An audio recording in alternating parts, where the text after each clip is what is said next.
Alrighty, so today we're going to be looking at changes in psychological state due to the levels of awareness. So, when describing, analyzing, or comparing different states, psychologists do not only refer to the level of awareness. Other qualities of the awareness experience to which they refer include the contents of consciousness, use of controlled or automatic processes when engaged in one or more tasks, perceptual and cognitive distortions, changes in emotional awareness, changes in self-control, and the experience of real time. So, content limitations in normal waking consciousness. The thing to remember about this is that when you're comparing normal waking consciousness and altered state of consciousness, you need to remember these characteristics. Hint, hint, nudge, nudge. When they say characteristics, they're referring to the information that I'm teaching you today. So content limitations in normal waking consciousness will have the opposite in altered state of consciousness. And I will explain that in more detail. So generally the content or type of information held in our normal waking consciousness tends to be more restricted or limited than the content of consciousness during an altered state. So we actually can focus on and have some control over what we pay attention to. When you might be in an altered state, you might be in a state of, oh my God, look at the pretty colors, the lights are so cool. When really you should be focusing on the car that is right in front of you. So the content limitations, it means that you can limit the content in which you pay attention to. If you're in an altered state, for example, you're on drugs, you might have different things coming in at you all at once. So we're able to exercise some control over what we allow into our normal waking consciousness, for instance, through selective attention. And remember, selective attention is we can choose what we focus on, and that's what we learned a couple of days ago. So the content of normal waking consciousness also tends to be more organized and logical than that in an altered state of consciousness. So let's say, for example, in normal waking consciousness, I can go, all right, I now need to wash the dishes, and then I need to wash the clothes, and then I need to vacuum the floors. You have this logic to it. You're cleaning the house. But in an altered state of consciousness, you might go, oh, I really need to do the, oh, look, birdie. Oh, look, doggy. Although that's me on a normal day anyway. But it tends to be logical. It tends to follow some sort of order. So in normal waking consciousness, you're able to control what you actually are paying attention to, and you can focus on it. In altered state, you struggle to do that. So let's have a look. So in other words, in normal waking consciousness, we try to limit what we think about, and we attempt to avoid unpleasant thoughts, and we restrict what we say and think. You're less likely to, say something you probably shouldn't say, although sometimes I've heard your conversation in the yard and I'm quite concerned, but still, you try to limit what thoughts you have and restrict what you say and think, right? If you're in a normal waking consciousness, you tend to be more reserved with it. In an altered state of consciousness, we are unable to limit what we say, think, or even do because we cannot control it. You might start, saying things you probably shouldn't, and that's why there's more instances of verbal and physical abuse when people are on drugs or, drinking. For example, Miriam goes out drinking one night, and whilst drunk and in an ASC, she emails Miss Irving and tells her what she really thinks of her. Normally she would not do this, but whilst in an ASC, we cannot control the content of our thoughts and actions. In other words, I've just failed her in all kinds of ways. So our content is usually more logical, ordered, and is organized when in an NWC. Remember, it'll be the opposite in altered state. So content limitations in altered states of consciousness. So during altered states of consciousness, we generally don't have the same control, therefore the content of our consciousness is not as limited. So controlled and automatic processes.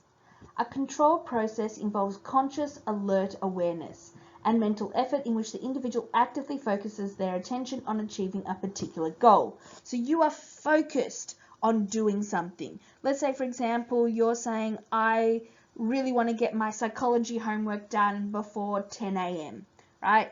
that would be a controlled process. You are conscious, you're alert, you're aware, and you're putting all your effort into that. I would strongly recommend putting your phone at the other end of the room and turning it on silent, but you're going to ignore me on that one.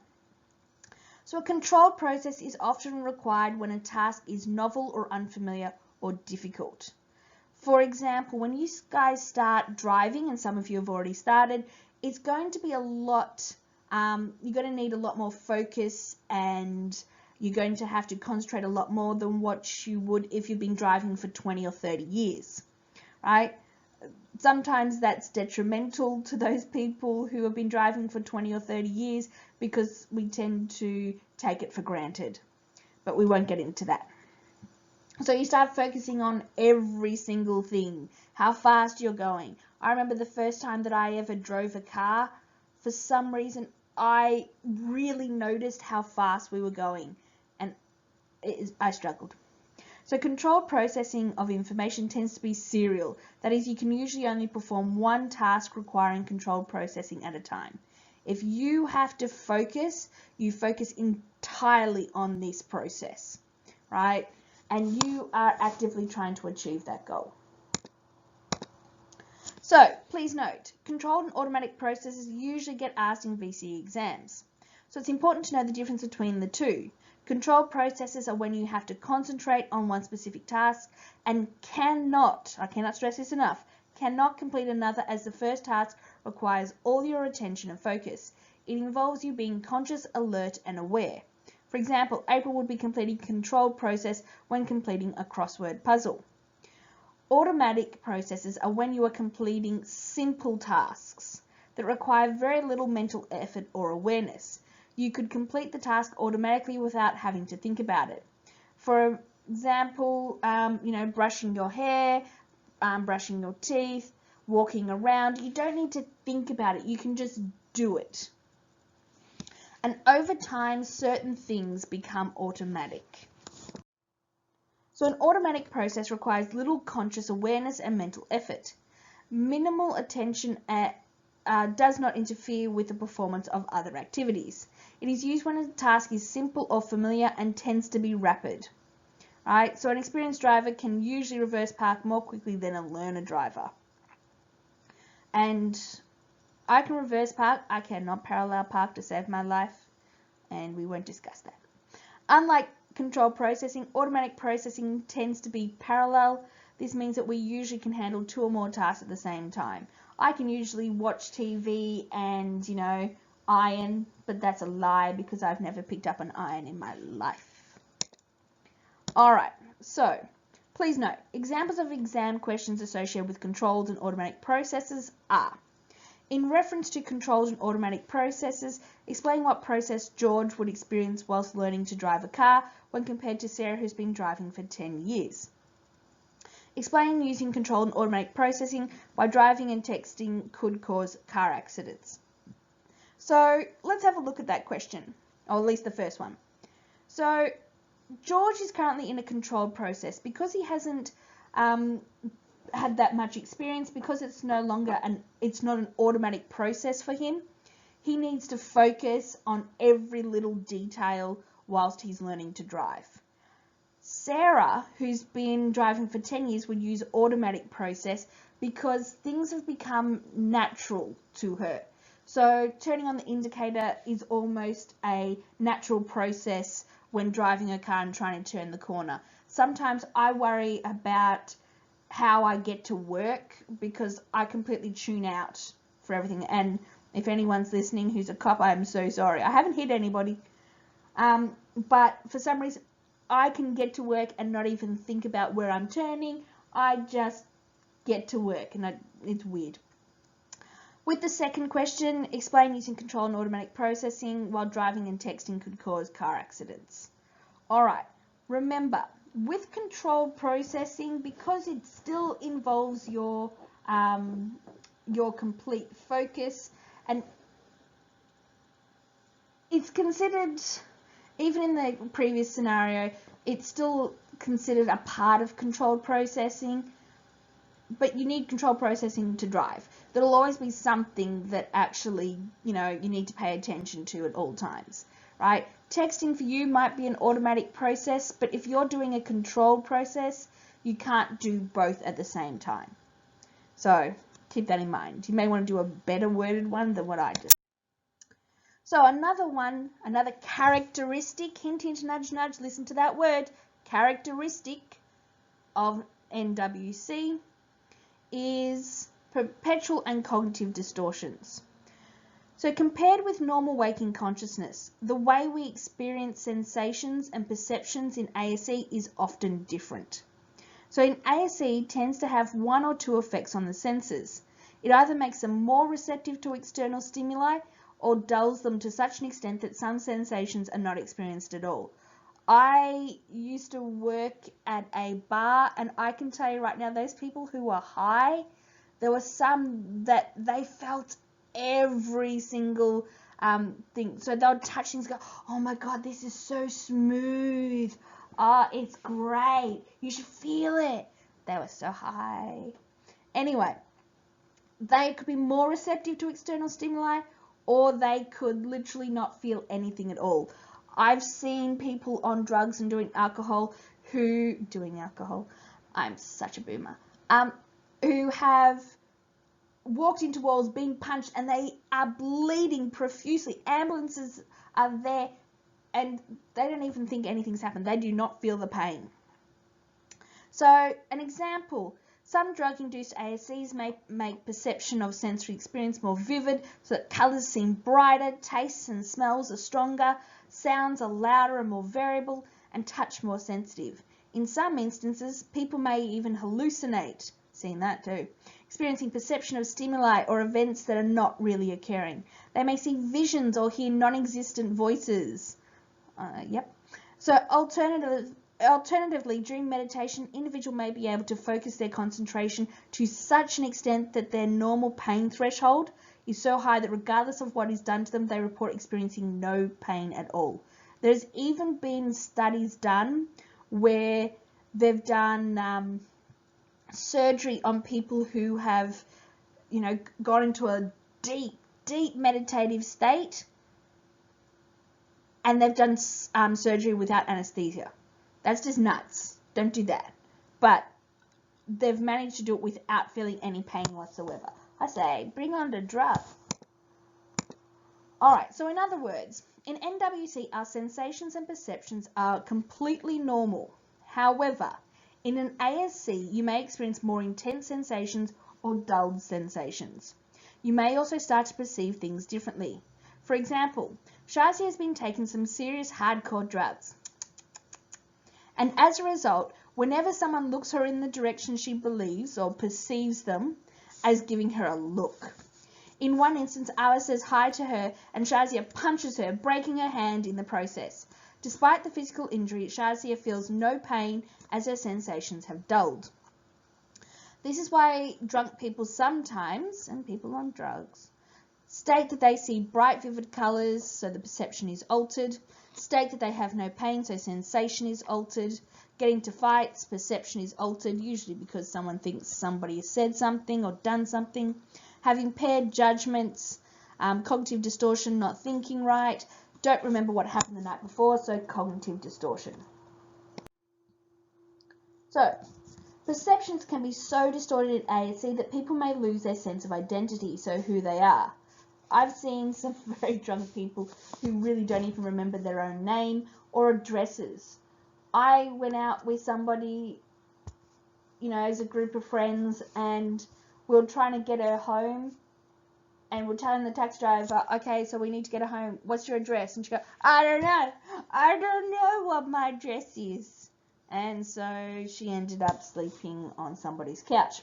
So they tend to lose their sense of self and who they are and pretty much basic information.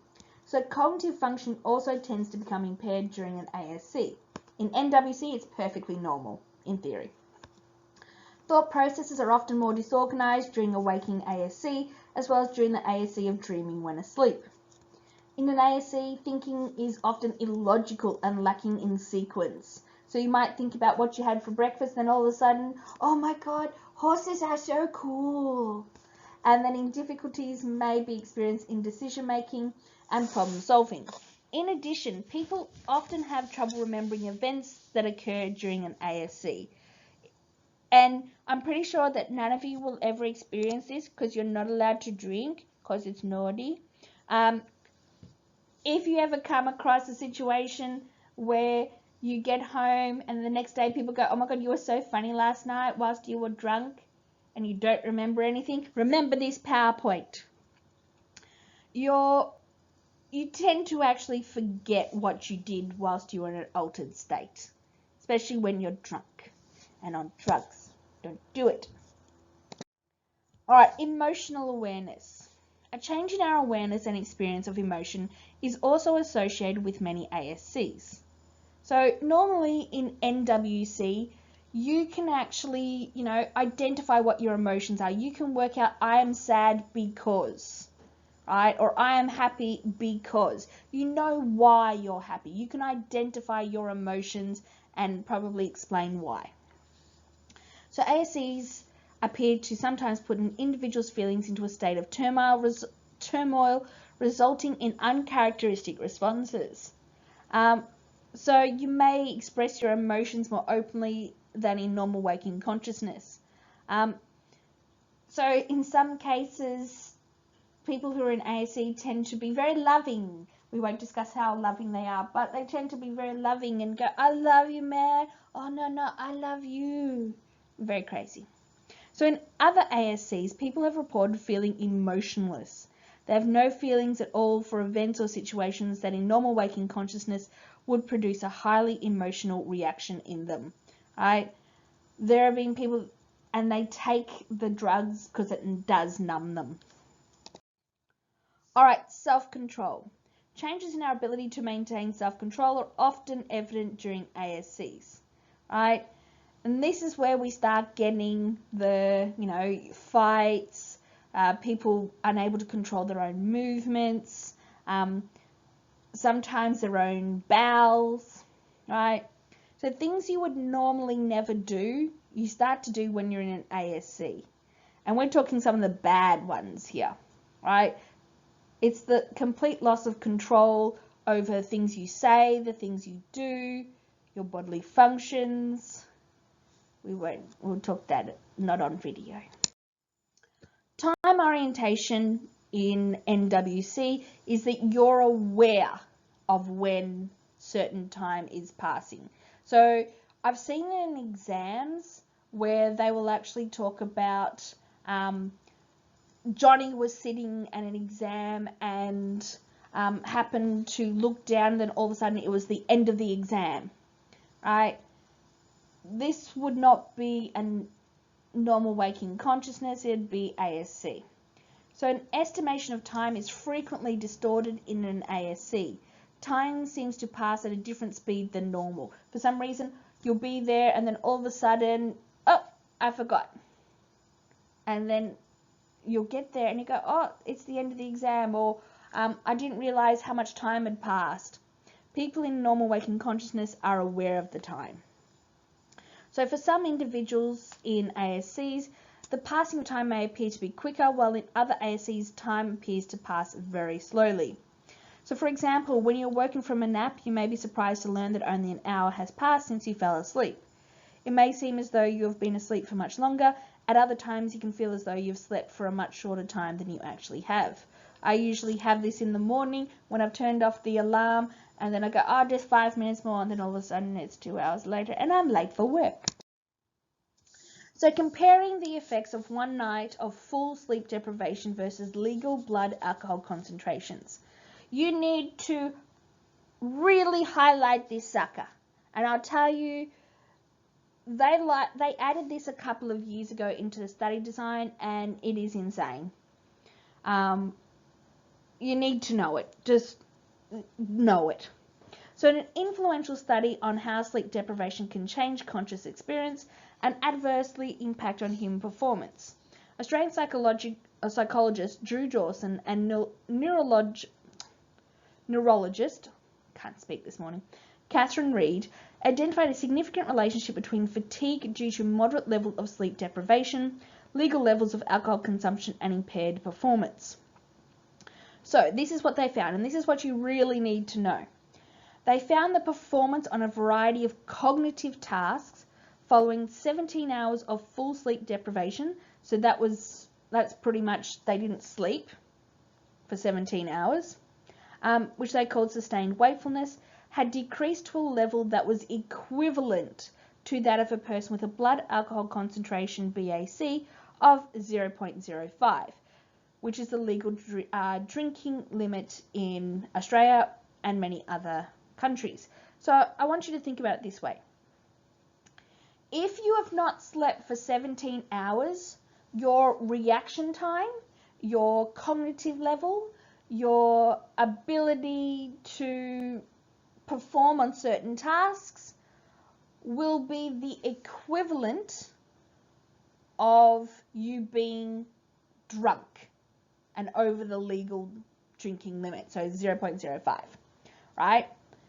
It is not, hint, hint, nudge, nudge, it is not if you've not slept for 17 hours, you have a BAC of 0.05. It is not that. It just means that your reaction time, your thinking ability, your performance is going to be like someone who has a BAC of 0.05. It's very, very clear. So you need to know 17 hours is equivalent to a BAC of 0.05.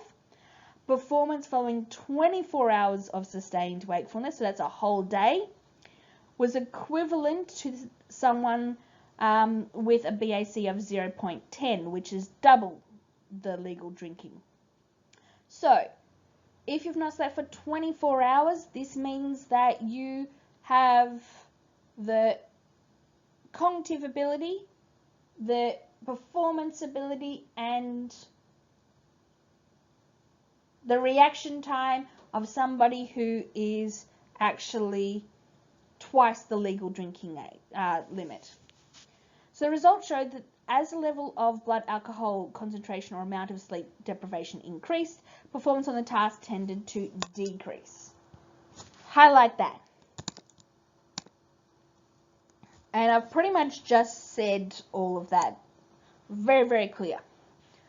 All right. So for example, Jackie is staying up late again to study for psychology. She has not slept for 18 hours in preparation for her SAC. However, she's starting to hallucinate, so perceptual distortions. Her thinking is no longer logical, cognitive distortions, and she cries whenever she needs to start a new page. Emotional awareness is limited. Her mum is starting to suspect that she is drinking, as these are all common effects of alcohol consumption.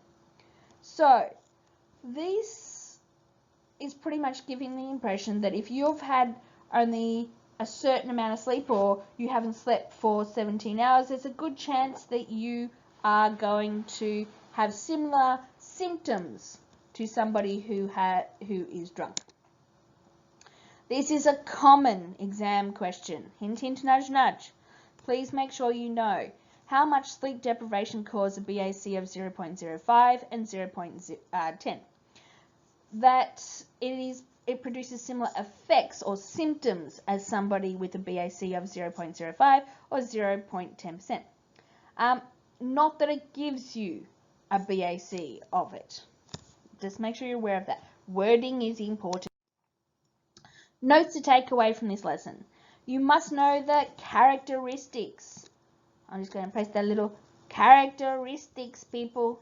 If you see this word, hint, hint, nudge, nudge, if you see characteristics of altered states of consciousness, they're referring to these ones here. Alright, so you need to be able to compare ASC to NWC, so altered states of consciousness with normal waking consciousness. So you need to look at content limitations, controlled and automatic processes, perceptual and cognitive distortions, emotional awareness, self-control, time orientation. My advice is to create a table which compares the characteristics of ASC and NWC and put this table into your notes. It comes up a lot. Usually the question is compare the characteristics of ASC and NWC, or they might give scenarios. You also need to know that 17 hours of sleep deprivation produces similar effects to someone with a BAC of 0.05, and 24 hours of sleep deprivation produces similar effects to someone with a BAC of 0.10. Exam questions you can do on your own.